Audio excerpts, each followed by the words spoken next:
எத்தனை நாட்களை நான் வீணாக்கி இருப்பேன். அது கூட எனக்கு பெரிதாக தெரியவில்லை.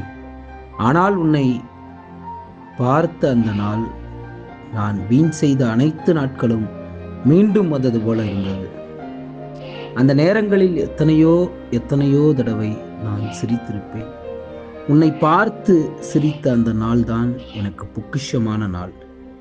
இன்ஸ்டா ஐடியை உன்னிடம் வாங்கினேன். ஆனால் எனக்கு மெசேஜ் செய்ய நீ மறந்துவிட்டாய். நான் ஏதாவது தவறு செய்திருந்தால் என்னை மன்னித்து விடு. இல்லையெனில் என்னை அன்ஃபாலோ செய்துவிடு. உன்னை பார்க்காத நாள் முழுவதும் நான் படிக்கிறவன். உன்னை பார்த்த நாளிலிருந்து இப்போது வரைக்கும் நான் படிக்காதவன். அன்று பேருந்தில் துவங்கிய பயணம் இன்று பஸ் ஸ்டாப்பில் நின்றுவிட்டது. ஆனால் அன்று பஸ் ஸ்டாப்பில் துவங்கிய பயணம் இப்பொழுது நீதான் என் வாழ்க்கை என்று ஆகிவிட்டது. திரும்பி ஒரு முறை பார்க்கப் போகிறாயா, அல்லது என்னை இந்த பஸ் ஸ்டாப்பிலேயே காத்திருக்க வைப்பாயா? சொல்.